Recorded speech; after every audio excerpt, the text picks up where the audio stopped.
Welcome to V3 news. లక్ష్యం సమాజహితం. ముందుగా headlines. నూతనంగా కొలువు తీరిన మంత్రివర్గం 10 మందితో మంత్రులుగా ప్రమాణ స్వీకారం చేయించిన గవర్నర్.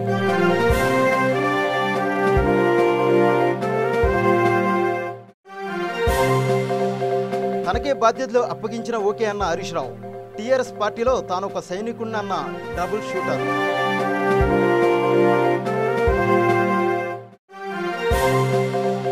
చంద్రబాబుకు రిటర్న్ గిఫ్ట్ సిద్ధం. ఒక్కొక్కరుగా వైసీపీలోకి మారుతున్న నేతలు.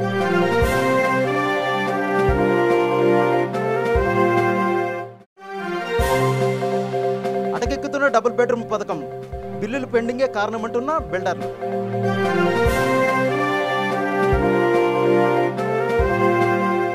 ఇక వివరాల్లోకి వెళ్తే తెలంగాణలో కొత్త కేబినెట్ కొలువు తీరింది. రాజ్భవన్లో జరిగిన ఈ కార్యక్రమంలో 10 మంది మంత్రులతో ప్రమాణ స్వీకారం చేయించారు. ఎప్పుడెప్పుడా అని అందరూ ఎదురు చూసిన తెలంగాణ కొత్త కేబినెట్ కొలువుదీరింది. రాజ్భవన్లో ఈరోజు జరిగిన కార్యక్రమంలో 10 మంది మంత్రులుగా ప్రమాణ స్వీకారం చేశారు. కేబినెట్ విస్తరణ జాప్యం జరగడంతో కేసీఆర్ పలు విమర్శలను సైతం ఎదుర్కొన్నారు. దాదాపు 2 నెలల సమయం తీసుకున్న సీఎం కేసీఆర్ కేబినెట్ విస్తరణలో సమన్యాయం పాటించలేదనే భావన వ్యక్తమవుతోంది. సామాజిక, కుల, వర్గ, ప్రాంత సమీకరణాలన్నింటినీ బేరీజే వేసుకొని ఎట్టకేలకు విస్తరణ చేపట్టిన అగ్రతాంబూలం మాత్రం ఓసీలకు ఇచ్చినట్టుగా కనిపిస్తోంది. మహిళలకు, ఎస్సీ, మాదిగ, ఎస్టీలకు కేబినెట్లో నో ఛాన్స్.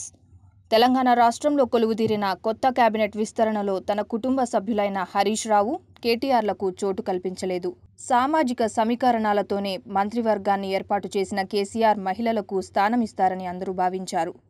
తెలంగాణ రాష్ట్ర ఏర్పాటు అయిన తర్వాత నేటి వరకు ఒక్క మహిళకు కూడా మంత్రిగా అవకాశం ఇవ్వలేదు సీఎం కేసీఆర్.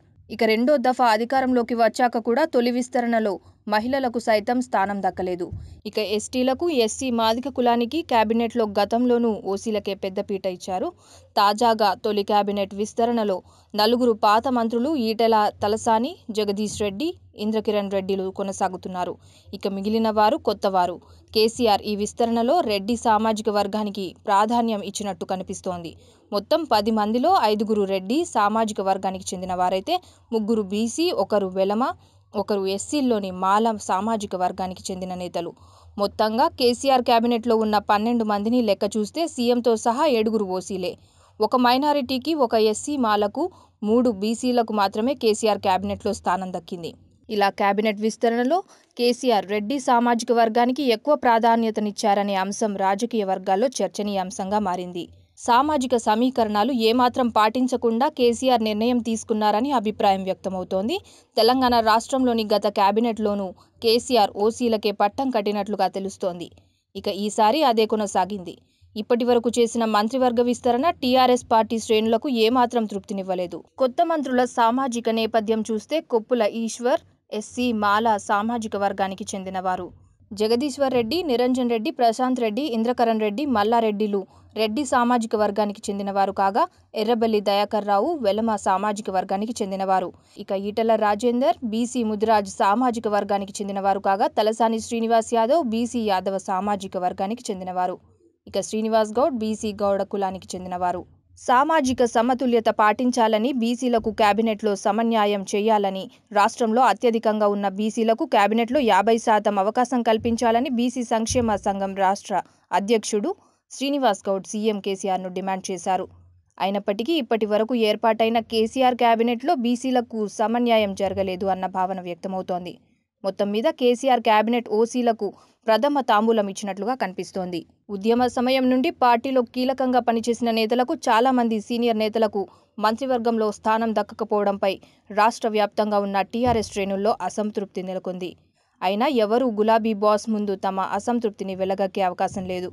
ఎందుకంటే ఒకవేళ ఎవరైనా నోరు తెరిచి ఏదైనా మాట్లాడితే తమ రాజకీయ భవిష్యత్తుపై ఎలాంటి దెబ్బ పడుతుందేమోనన్న భయం పార్టీలోనే అందరు నాయకుల్లో ఉంది. అందుకే మంత్రిగా అవకాశం వస్తుందని భావించిన నేతలు సైతం ప్రస్తుతం జరుగుతున్న మంత్రివర్గ విస్తరణపై నోరు మెదపడం లేదు. తమకు అన్యాయం జరిగిందని బాహటంగా మాట్లాడటం లేదు. లోలోపల మదన పడిపోతూ ఆవేదన చెందుతున్నారు. ఒకవేళ ఎదురు తిరిగితే ప్రత్యామ్నాయం కూడా లేకపోవడంతో కిమ్మనకుండా కూర్చున్నారు. తెలంగాణలో ఎన్నికలు ముగిసి ప్రభుత్వం కొలువుతీరిన దాదాపు 2 మాసాలకు కేబినెట్ను విస్తరించారు సీఎం కేసీఆర్. అయితే అనూహ్యంగా ఈ కేబినెట్లో ఆయన కుటుంబంలోని 2కి హ్యాండ్ ఇచ్చారు. గత ప్రభుత్వంలో కుమారుడు కేటీఆర్, మేనల్లుడు హరీష్ రావులకు ప్రాధాన్యమిచ్చిన కేసీఆర్ ఇప్పుడు చాలా తక్కువ సంఖ్యలోనే మంత్రులను ఎంపిక చేసుకున్నారు. వీరిద్దరిని పక్కన పెట్టారు. దీంతో రాష్ట్ర వ్యాప్తంగా కూడా కేసీఆర్ వ్యూహం ఏంటనేది ఆసక్తిగా మారింది. అలాగే మాజీ మంత్రుల్లో జోగు రామన్న, పద్మారావు గౌడ్, కడియం శ్రీహరి, లక్ష్మారెడ్డి, నాయని నరసింహారెడ్డికి కూడా చోటు లభించలేదు. దీనికి కారణాలపై రాజకీయ వర్గాల్లో భారీ ఎత్తున చర్చ జరుగుతోంది. ప్రస్తుతం ఏర్పాటు చేస్తున్న కేబినెట్లో 10 మందికి సీఎం కేసీఆర్ తన కేబినెట్లో చోటు కల్పించబోతున్నారు. జగదీష్ రెడ్డి, తలసాని శ్రీనివాస్ యాదవ్, అల్లోల ఇంద్రకరణ్ రెడ్డి, ఈటల రాజేందర్, సింగిరెడ్డి నిరంజన్ రెడ్డి, కుప్పుల ఈశ్వర్, ఎర్రబల్లి దయాకర్ రావు, వేముల ప్రశాంత్ రెడ్డి, వి శ్రీనివాస్ గౌడ్, చామకూర మల్లారెడ్డి వంటి వారు కేబినెట్లో స్థానం పొందారు. వీరిలో ఈటల, జగదీష్ రెడ్డి, తలసాని, అల్లోల మాత్రమే టీఆర్ఎస్ తొలి ప్రభుత్వంలో మంత్రులుగా పనిచేశారు. మిగిలిన 6 కొత్తవారే. అసెంబ్లీ ఎన్నికల ఫలితాలు డిసెంబర్ 11న వెలువడగా అదే నెల 13న సీఎంగా కేసీఆర్, మంత్రిగా మహమ్మద్ అలీ ప్రమాణ స్వీకారం చేసిన విషయం తెలిసిందే. వాస్తవానికి తెలంగాణ కేబినెట్లో మొత్తం సీఎంతో కలిపి 30 మందికి అవకాశం ఉంది. ఇప్పటికే సీఎం, డిప్యూటీ సీఎంలు భర్తీ కావడంతో ఇప్పుడు 10 మందికి అవకాశం కల్పించినా మరో 16 మందిని కేబినెట్లోకి తీసుకోవచ్చు. 2 నెలలుగా కేబినెట్ విస్తరణపై రకరకాల ఊహాగానాలు వచ్చిన విషయం తెలిసిందే. ఎట్టకేలకు తొలి విడత ముహూర్తాన్ని కేసీఆర్ ఖరారు చేశారు. లోక్సభ ఎన్నికల తర్వాత మరో 6 అవకాశం ఇవ్వొచ్చని, అప్పుడు పూర్తి కేబినెట్ కొలువు తీరుతుందని సమాచారం. కాగా కేసీఆర్ కేబినెట్లో మరోసారి మహిళలకు అవకాశం కల్పించకపోవడం చర్చనీయాంశమైంది. ఈ విషయం పక్కన పెడితే గతంలో మంత్రులుగా చేసిన లేదా కేసీఆర్కు కీలకమైన నాయకులకు కూడా కేబినెట్లో బెర్త్ లభించలేదు. దీంతో దీనిపై చర్చ జరుగుతోంది. ముఖ్యంగా హరీష్ రావు పరిస్థితి ఏంటి అనేది చర్చకు వస్తోంది. సిద్దిపేట నియోజకవర్గం నుంచి 1,00,000కు పైగా ఓట్ల మెజారిటీతో విజయం సాధించారు హరీష్ రావు. అయితే ఈయనకు కేబినెట్లో బెర్త్ లభించలేదు. వాస్తవానికి రాష్ట్రంలో ఇంత భారీ మెజారిటీ లభించిన ఏకైక ఎమ్మెల్యేగా హరీష్ రికార్డు సృష్టించారు. దీంతో కీలకమైన పదవి లభిస్తుందని భావించారు. అయితే ఈయనకు కేబినెట్లో బెర్త్ లభించలేదు. ఇక కేసీఆర్ తనయుడు కేటీఆర్కు కూడా కేబినెట్లో పదవి లభించలేదు. పార్టీ కార్యనిర్వాహక అధ్యక్షుడిగా కేటీఆర్ నియమితులు కావడంతో ఆయనకు అవకాశం లభించలేదు. అయితే అదే సమయంలో హరీష్ను వచ్చే ఎన్నికల్లో పార్లమెంటుకు నిలబెడతారని ప్రచారం సాగుతోంది. అదే సమయంలో ఇప్పుడు కేబినెట్లో బెర్త్ రాని వారిలో చాలా మందిని పార్లమెంటుకు పోటీ చేయిస్తారని అంటున్నారు. దీంతో తెలంగాణ కేబినెట్లో సీటు ఆశించి భంగపడిన వారు తాము ఎప్పుడు ఎలాంటి నిర్ణయం తీసుకోవాల్సి వస్తుందోనని ఉత్కంఠగా ఎదురుచూస్తున్నారు. మాజీ మంత్రుల్లో జోగు రామన్న, పద్మారావు గౌడ్, కడియం శ్రీహరి, లక్ష్మారెడ్డి, నాయని నరసింహారెడ్డికి కూడా చోటు లభించలేదు. వారిలో కడియం, పద్మారావు గౌడ్, లక్ష్మారెడ్డిలను కూడా ఎంపీ బరిలో నిలిపే ఆలోచన చేస్తున్నారని అంటున్నారు. మరి ఏం జరుగుతుందో చూడాలి. అదే సమయంలో పార్లమెంటు ఎన్నికల తర్వాత కూడా మరోసారి కేబినెట్ విస్తరించే ఆలోచన ఉన్నట్టు సమాచారం. పార్లమెంటు ఎన్నికల తర్వాత మరోసారి విస్తరించడం ద్వారా కేబినెట్ సమన్వయం చేసుకోవచ్చని కేసీఆర్ భావిస్తున్నట్టు సమాచారం. మరి ఏం జరుగుతుందో చూడాలి. తనకెలాంటి బాధ్యతలు అప్పగించినా నిర్వహిస్తానని మాజీ మంత్రి హరీష్ రావు అన్నారు. టీఆర్ఎస్ పార్టీలో తాను క్రమశిక్షణ గల సైనికుడిని స్పష్టం చేశారు. తెలంగాణ మంత్రివర్గ విస్తరణ సందర్భంగా హరీష్ రావుకు చోటు లభించకపోవడంపై సోషల్ మీడియాలో ప్రచారం జరుగుతోంది. ఈ క్రమంలో మంత్రుల ప్రమాణ స్వీకారం తర్వాత ఆయన మీడియాతో మాట్లాడారు. సీఎం కేసీఆర్ తనకు ఏ బాధ్యత అప్పగించినా నిర్వర్తిస్తానని తేల్చి చెప్పారు. టీఆర్ఎస్ పార్టీలో తాను క్రమశిక్షణ గల సైనికుడినని స్పష్టం చేశారు హరీష్ రావు. మంత్రివర్గ విస్తరణలో సామాజిక సమీకరణాలు, జిల్లాలు వివిధ అంశాల ప్రాతిపదికన తీసుకొని చేపట్టారని గుర్తు చేశారు. ఈసారి కొత్తగా 6 చోటు దక్కడం వివిధ అంశాల నేపథ్యంలో కూర్పు జరిగిందని వివరించారు. కేబినెట్లో తనకు బెర్త్ దక్కకపోవడంపై ఎలాంటి అసంతృప్తి లేదని చెప్పారు. సోషల్ మీడియాలో తన పేరుతో జరుగుతున్న ప్రచారానికి తెరదించాలని కోరారు. ఈ ప్రచారంతో తనకు, అనుయాములకు సామాజిక మాధ్యమాల్లో జరిగే ప్రచారానికి సంబంధం లేదన్నారు. తనకు ఎలాంటి సేనలు, గ్రూపులు లేవని తేల్చి చెప్పారు. తనకు ఏ పని అప్పగించినా నిర్వర్తిస్తానన్నారు హరీష్ రావు. సీఎం కేసీఆర్ అప్పగించిన పని బాధ్యతాయుతంగా చేపడతానని స్పష్టం చేశారు. పార్టీ ఉన్నతి కోసం క్రమశిక్షణ గల సైనికుడిగా పాటుపడతానని, అసత్య ప్రచారాన్ని మానుకోవాలని హితవు పలికారు. ఇప్పుడు ఒక చిన్న బ్రేక్. శ్రీ గాయత్రీదేవి జ్యోతిషాలయం, దిల్సుఖ్ నగర్. శ్రీ పండిట్ సాయిరాం శాస్త్రి గారు గత 30 సంవత్సరాలుగా దిల్సుఖ్ నగర్లో స్థిరంగా ఉంటున్నారు. మీరు చేస్తున్న ప్రయత్నాలు విఫలమగుట, కార్యక్రమాలయందు ఆలస్యం, అనుకోని చిక్కులు, వివాహ ప్రయత్నం ముందుకు సాగక వివాహ ఆలస్యం, ఉద్యోగం, ఆరోగ్యం, దాంపత్యం, సంతానయోగం, విదేశీయానం, భూ వివాదములు మరియు వ్యాపారాదులలో సమస్యలకు జ్యోతిష్యపరమైన పరిష్కారమునకై పుట్టిన తేదీ, బొటనవేలి ముద్ర, హస్తరేఖలు, జాతకం చూసి వివరముగా జ్యోతిష్యం చెప్పగలరు. మీరెక్కడెక్కడో జ్యోతిష్యమడిగి నిరాశ చెంది ఉండవచ్చు.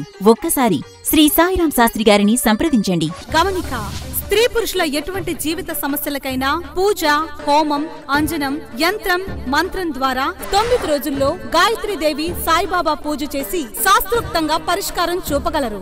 గాయత్రీదేవి జ్యోతిష్యాలయం, flat number 101, first floor, Shilpi apartments, A block, near Konark theatre, Dilsukh Nagar, Hyderabad. Cell 9949373448, 9440537044. నేను మా తమ్ముడు రాజుగాడు రచ్చబండ ముచ్చట్లల్లా మన V3 న్యూస్ ఛానల్ జల్దీనే వస్తున్నాం, జర చూడుండ్రి. రచ్చబండ ముచ్చట్లు మీ V3 న్యూస్ ఛానల్లో త్వరలో.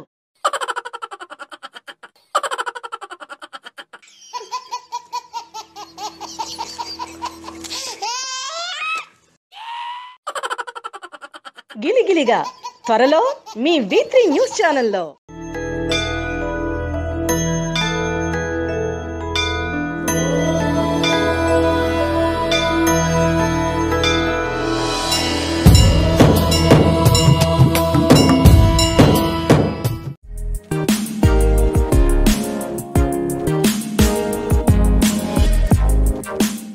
తెలంగాణ, ఆంధ్ర, రాయలసీమ, తమిళనాడు, కర్ణాటక, కేరళ ప్రాంతాలు వేరైనా రుచులు వేరైనా వేదిక ఒక్కటే.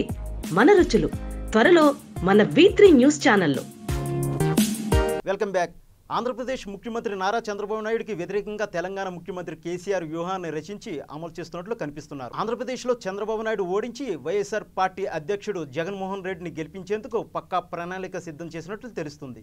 వైఎస్ జగన్ ఫిబ్రవరి 14వ తేదీన అమరావతిలో గృహప్రవేశం చేయాల్సి ఉండింది. అయితే సోదరి షర్మిల అనారోగ్యం కారణంగా ఆయన దాన్ని వాయిదా వేసుకున్నారు. ఈ నెల 20వ తేదీ తర్వాత ఆయన లండన్లోని తన కూతురు వద్దకు వెళ్లనున్నారు. ఈలోగానే తెలుగుదేశం పార్టీ నుంచి సాధ్యమైనంత ఎక్కువ మందిని తన పార్టీలో చేర్చుకునే కార్యక్రమాన్ని చేపట్టారు. చేరికలన్నీ హైదరాబాద్లోనే జరుగుతున్నాయి. కేసీఆర్ సలహాలు, సూచనల ప్రకారమే జగన్ తన వ్యూహాన్ని ఖరారు చేసుకుని అమలు చేస్తున్నారనే అభిప్రాయం చంద్రబాబు మాటల్లో వ్యక్తమైంది. మరోవైపు మాజీ మంత్రి టీఆర్ఎస్ నేత తలసాని శ్రీనివాస్ యాదవ్ మరోసారి ఆంధ్రాలో పర్యటించారు. ఉభయ గోదావరి జిల్లాలో ఏ పార్టీకి ఎక్కువ సీట్లు వస్తే ఆ పార్టీ ఏపీలో అధికారంలోకి వచ్చే అవకాశం ఉంటుంది. ఈ నేపథ్యంలోనే తలసాని శ్రీనివాస్ యాదవ్ ద్వారా కేసీఆర్ ఆ జిల్లాలో కార్యాచరణకు పూనుకున్నట్లు తెలుస్తోంది. పలువురు బీసీ నేతలు తలసానితో భేటీ అవుతున్నారు. దానికి తోడు తలసాని ఆధ్వర్యంలోనే బీసీ సమావేశం ఏర్పాటు చేయడానికి సన్నాహాలు జరుగుతున్నట్లు తెలుస్తోంది. ఆ జిల్లాల్లోని కాపు నేతలను, బీసీ నేతలను వైఎస్ఆర్ కాంగ్రెస్ వైపు తిప్పే వ్యూహాన్ని తలసాని అమలు చేస్తున్నట్లు భావిస్తున్నారు. అందుకే తలసానిపై చంద్రబాబు కూడా తీవ్రమైన వ్యాఖ్యలు చేశారు. తలసాని తెలుగుదేశం పార్టీని వీడబోనని చెబుతూనే ఎమ్మెల్యే తోట త్రిమూర్తులు తలసాని తనకు మంచి మిత్రుడని చెప్పుకున్నారు. దీన్ని బట్టి ఏపీలో జరుగుతున్న వ్యవహారాలేమిటో అర్థమవుతున్నాయని రాజకీయ విశ్లేషకులు అంటున్నారు. మొత్తం మీద వైఎస్ జగన్మోహన్ రెడ్డికి కావాల్సిన రాజకీయ క్షేత్రాన్ని కేసీఆర్ తీర్చిదిద్దుతున్నట్లు రాజకీయ వర్గాల్లో ప్రచారం జరుగుతోంది. చంద్రబాబుకు రిటర్న్ గిఫ్ట్ ఇస్తానని కేసీఆర్ చేసిన ప్రకటన కేవలం మాటలకే మిగిలిపోలేదని, అది ఆచరణ రూపం దాలుస్తుందని భావిస్తున్నారు. ఆంధ్రప్రదేశ్ ముఖ్యమంత్రి నారా చంద్రబాబు నాయకుడికి వ్యతిరేకంగా తెలంగాణ ముఖ్యమంత్రి కె చంద్రశేఖరరావు వ్యూహాన్ని రచించి అమలు చేస్తున్నట్లే కనిపిస్తున్నారు. ఆంధ్రప్రదేశ్ రాష్ట్రంలో చంద్రబాబును ఓడించేందుకు ఆయన వైఎస్ఆర్ కాంగ్రెస్ పార్టీ అధ్యక్షుడు వైఎస్ జగన్మోహన్ రెడ్డికి తెర వెనుక ఉండి సాయం అందిస్తున్నట్లు అనిపిస్తోంది. తెలుగుదేశం పార్టీ అధినేత, ఏపీ ముఖ్యమంత్రి నారా చంద్రబాబు నాయుడు కూడా కేసీఆర్ వ్యూహాన్ని పసిగట్టినట్లే ఉన్నారు. మనలో చాలామందికి రకరకాల నమ్మకాలు ఉంటాయి. తెలంగాణ ముఖ్యమంత్రి కేసీఆర్కు సెంటిమెంట్ మరీ ఎక్కువ. అదే సెంటిమెంట్తో కొత్తగా మంత్రివర్గాన్ని దక్కించుకున్నారు సింగిరెడ్డి నిరంజన్ రెడ్డి. అది ఎలాగో ఒక్కసారి చూద్దాం. మనలో చాలా మందికి రకరకాల నమ్మకాలు ఉంటాయి. తెలంగాణ ముఖ్యమంత్రి కేసీఆర్ అయితే పండితులను సంప్రదించాకే ముఖ్యమైన పనులను చేపడుతుంటారు. అలాగే తెలుగు రంగు కార్లకే ఆయన ప్రాధాన్యత ఇస్తారు. తాజాగా మాఘ పౌర్ణమి రోజునే కేసీఆర్ తన మంత్రివర్గ విస్తరణను సైతం చేపట్టారు. ఇదే తరహాలో జ్యోతిష్యాన్ని నమ్ముకున్న ఓ నేత ఎమ్మెల్యేగా గెలవడమే కాదు, తాజాగా కేసీఆర్ కేబినెట్లో మంత్రిగా చోటు దక్కించుకున్నారు. ఆయనే వనపర్తి ఎమ్మెల్యే సింగిరెడ్డి నిరంజన్ రెడ్డి. టీఆర్ఎస్ తొలి ప్రభుత్వ హయాంలో నిరంజన్ రెడ్డి రాష్ట్ర ప్లానింగ్ కమిషన్ వైస్ చైర్మన్గా పనిచేశారు. కేసీఆర్ సన్నిహితుల్లో ఒకరిగా ఆయన గుర్తింపు పొందారు. అయితే అసెంబ్లీ ఎన్నికల నామినేషన్ సందర్భంగా నిరంజన్ రెడ్డి గులాబీ రంగు కండువాకు బదులుగా పసుపు రంగు కండువాతో వచ్చారు. దీనిపై అప్పట్లో గుసగుసలు వినిపించాయి. అయితే శుభానికి చిహ్నమైన పసుపు రంగు కండువా వేసుకుంటే ఎమ్మెల్యేగా గెలుపొందడంతో పాటు మంత్రి పదవి సైతం వరిస్తుందని ఓ పండితుడు ఆయనకు చెప్పారట.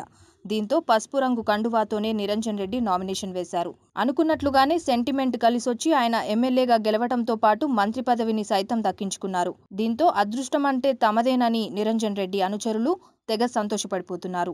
వైఎస్ జగన్పై శనివారం చేసిన వ్యాఖ్యలు ఆ విషయాన్ని పట్టిస్తున్నాయని అంటున్నారు. కేసీఆర్ సాయంతో జగన్ అభ్యర్థులను ఎంపిక చేస్తున్నారని చంద్రబాబు వ్యాఖ్యానించారు. పైగా పక్క రాష్ట్రంలో ఉండి జగన్ రాజకీయాలు చేస్తున్నారని కూడా వ్యాఖ్యానించారు. గ్రేటర్లో డబుల్ బెడ్రూమ్ ఇళ్లకు అడుగడుగున ఆటంకాలు. వాస్తవానికి వేసవిలో 1,00,000 డబుల్ బెడ్రూమ్ ఇళ్లను నిర్మించాలనేది లక్ష్యం కాగా ముందస్తు ఎన్నికలు తదితర పరిణామాల నేపథ్యంలో అవి అటకెక్కాయి. గ్రేటర్లో డబుల్ బెడ్రూమ్ ఇళ్లకు అడుగడుగున ఆటంకాలు ఎదురవుతున్నాయి. వాస్తవానికి వేసవిలోగా 1,00,000 డబుల్ బెడ్రూమ్ ఇళ్లు నిర్మించాలనేది లక్ష్యం కాగా ముందస్తు ఎన్నికలు తదితర పరిణామాల నేపథ్యంలో అవి అటకెక్కాయి. పూర్తవుతున్న ఇళ్లకు కాంట్రాక్టర్లకు ఎప్పటికప్పుడు బిల్లులు చెల్లించకపోవడంతో మిగిలిన పనులు మందకొడిగా సాగుతున్నాయి. రాష్ట్ర ప్రభుత్వం నుంచి నిధులు రాక అధికారులు చేతులెత్తేయడంతో కాంట్రాక్టర్లు పనులు చేసేందుకు ససేమిరా అంటున్నారు. రావాల్సిన బిల్లులు సకాలంలో రాకపోవడమే కాక పులిమీద పుట్రల సిమెంట్ కంపెనీలు గతంలో ఇచ్చిన హామీ మేరకు సిమెంట్ బస్తాను 230 రూపాయలకు అందివ్వటం లేదు. డబుల్ బెడ్రూమ్ ఇళ్ల పనులకు తొలుత కాంట్రాక్టర్లు వెనుకడుగు వేయడంతో పేదలను ఆదుకునే ఈ పథకానికి ముందుకు రావాల్సిందిగా జీహెచ్ఎంసీ అధికారులే కాక స్వయానా అప్పటి మున్సిపల్ మంత్రి కేటీఆర్ కూడా కాంట్రాక్టర్లను కోరారు. వారికి సిమెంటు, ఇసుక సరఫరాల్లో ఇబ్బందులు లేకుండా చేస్తామని హామీ ఇచ్చారు. డబుల్ ఇళ్ల రేటు తమకు గిట్టుబాటు కాదని కాంట్రాక్టర్లు మొండికేయడంతో సిమెంట్ కంపెనీలతో మాట్లాడి బహిరంగ మార్కెట్తో సంబంధం లేకుండా డబుల్ ఇళ్ల రేటు తమకు గిట్టుబాటు కాదని కాంట్రాక్టర్లు మొండికేయడంతో సిమెంటు కంపెనీలతో మాట్లాడి బహిరంగ మార్కెట్తో సంబంధం లేకుండా డబుల్ బెడ్రూమ్ ఇళ్లకు అవసరమైన సిమెంట్ బస్తా ధరను 230 రూపాయలకి ఖరారు చేశారు. ఆ మేరకు సిమెంట్ కంపెనీలతో ఒప్పందం కుదుర్చుకున్నారు. అందుకనుగుణంగా ఇప్పటి వరకు సరఫరా చేశారు. ఉన్నట్లుండి ఈ నెల ఆరంభం నుంచి పలు సిమెంట్ కంపెనీలు సిమెంట్ సరఫరాకు సంబంధించి కొటేషన్స్ ఇవ్వడం లేదు. ఈ నెల 15న 2 కంపెనీలు మాత్రం కొటేషన్లు ఇచ్చినప్పటికీ ధరను 230 రూపాయల నుంచి 260కి పెంచినట్లు డబుల్ బెడ్రూమ్ ఇళ్ల నిర్మాణ కాంట్రాక్టర్లు కొందరు పేర్కొన్నారు. దీనివల్ల తమపై భారం పెరగడమే కాక ప్రభుత్వం పైన అదనపు భారం పడనుందంటూ ఒప్పందానికి అనుగుణంగా 230 రూపాయలకే సిమెంట్ బస్తా లభించేలా ప్రయత్నిస్తున్నారు. ప్రభుత్వం జోక్యం చేసుకోవాలని తెలంగాణ రాష్ట్ర బిల్డర్స్ అసోసియేషన్ ఆఫ్ ఇండియా ప్రభుత్వానికి విజ్ఞప్తి చేసింది. ఈ మేరకు ప్రభుత్వ ప్రధాన కార్యదర్శి, గృహ నిర్మాణ శాఖ స్పెషల్ చీఫ్ సెక్రటరీ, పరిశ్రమల శాఖ principal secretary, GHMC commissioner, vigilance and enforcement director జనరల్కు లేఖలు రాసింది. ఈ అంశంలో ఒప్పందానికి అనుగుణంగా సిమెంట్ సరఫరా జరగనిదే తాము పనులు చేయలేమని జీహెచ్ఎంసీలో ఇళ్ల నిర్మాణం చేపట్టిన కాంట్రాక్టర్ ఒకరు తెలిపారు. ధర పెంపుతో ఇప్పటి వరకు పూర్తయిన పనులు పోను మిగతా పనులకు ఒక్కో ఇంటికి దాదాపు 5-6 వేల అదనపు భారం పడనుంది. ఈ లెక్కన వేల సంఖ్యలోని ఇళ్లపై అదనపు భారం పెరుగుతుందన్నారు. డబుల్ బెడ్రూమ్ ఇళ్ల బిల్లుల చెల్లింపులోనూ తీవ్ర జాప్యం జరుగుతుండటంతో తీవ్ర ఇబ్బందులు ఎదురవుతున్నాయని కాంట్రాక్ట్ ఏజెన్సీలు వాపోతున్నాయి. తాజాగా 328 కోట్ల రూపాయలు చెల్లింపులు జరిగినప్పటికీ మరో 300 కోట్ల బిల్లులు పెండింగ్లో ఉన్నాయి. ఇవి కాక ఇంకో 300 కోట్ల రూపాయలు బిల్లులు రెడీగా ఉన్నాయని సమాచారం. ఇప్పటి వరకు దాదాపు 30,000 ఇళ్ల పనులు పురోగతిలో ఉండగా 2,800 కోట్ల రూపాయల మేర చెల్లింపులు జరిగాయి. ఇప్పుడు ఒక చిన్న బ్రేక్. శ్రీ గాయత్రీదేవి జ్యోతిషాలయం దిల్సుఖ్ నగర్. శ్రీ పండిట్ సాయిరాం శాస్త్రి గారు గత 30 సంవత్సరాలుగా దిల్సుఖ్ నగర్లో స్థిరంగా ఉంటున్నారు. మీరు చేస్తున్న ప్రయత్నాలు విఫలమగుట, కార్యక్రమాలయందు ఆలస్యం, అనుకోని చిక్కులు, వివాహ ప్రయత్నం ముందుకు సాగక వివాహ ఆలస్యం, ఉద్యోగం, ఆరోగ్యం, దాంపత్యం, సంతానయోగం, విదేశీయానం, భూ వివాదములు మరియు వ్యాపారాదులలో సమస్యలకు జ్యోతిష్యపరమైన పరిష్కారమునకై పుట్టిన తేదీ, బొటనవేలు ముద్ర, హస్తరేఖలు, జాతకం చూసి వివరముగా జ్యోతిష్యం చెప్పగలరు. మీరెక్కడెక్కడో జ్యోతిష్యమడిగి నిరాశ చెంది ఉండవచ్చు. ఒక్కసారి శ్రీ సాయిరాం శాస్త్రి గారిని సంప్రదించండి. గమనిక: స్త్రీ పురుషుల ఎటువంటి జీవిత సమస్యలకైనా పూజ, హోమం, అంజనం, యంత్రం, మంత్రం ద్వారా 9 రోజుల్లో గాయత్రీదేవి సాయిబాబా పూజ చేసి శాస్త్రోక్తంగా పరిష్కారం చూపగలరు. గాయత్రీదేవి జ్యోతిష్యాలయం, flat number 101, first floor, Shilpi apartments, A block, near Konark theatre, Dilsukh Nagar, Hyderabad. Cell 9949373448, 9440537044. నేను మా తమ్ముడు రాజుగాడు రచ్చబండ ముచ్చట్లలా మన V3 న్యూస్ ఛానల్ జల్దీనే వస్తున్నాం, జర చూడుండ్రి. రచ్చబండ ముచ్చట్లు మీ V3 న్యూస్ ఛానల్లో త్వరలో.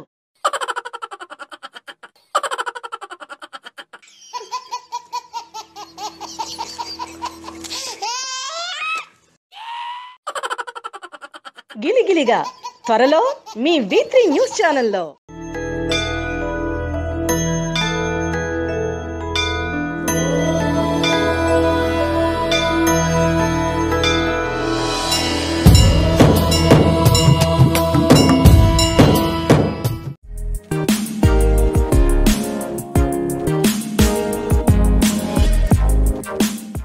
తెలంగాణ, ఆంధ్ర, రాయలసీమ, తమిళనాడు, కర్ణాటక, కేరళ ప్రాంతాలు వేరైనా రుచులు వేరైనా వేదిక ఒక్కటే.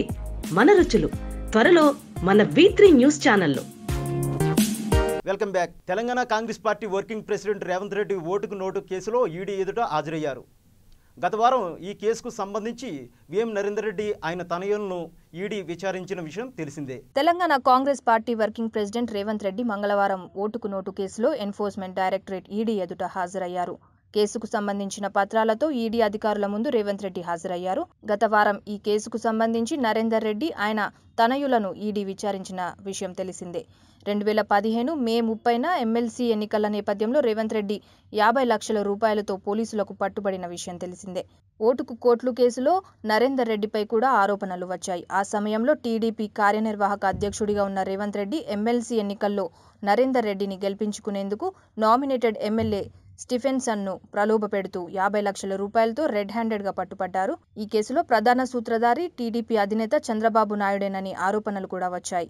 అయితే తర్వాత చోటు చేసుకున్న పరిణామాల అనంతరం రేవంత్ రెడ్డితో పాటు నరేందర్ రెడ్డి కూడా టీడీపీని వీడి కాంగ్రెస్ పార్టీలో చేరారు. బులెటిన్ ముగించే ముందు హెడ్లైన్స్ మరొకసారి. నూతనంగా కొలువు తీరిన మంత్రివర్గం 10 మందితో మంత్రులుగా ప్రమాణ స్వీకారం చేయించిన గవర్నర్.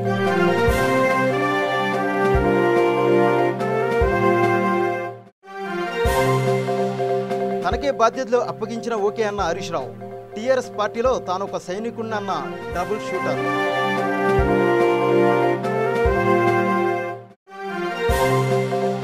చంద్రబాబుకు రిటర్న్ గిఫ్ట్ సిద్ధం.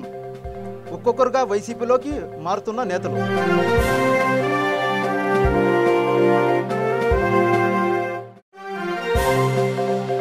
అటకెక్కుతున్న డబుల్ బెడ్రూమ్ పథకం. బిల్లులు పెండింగే కారణమంటున్న బిల్డర్లు.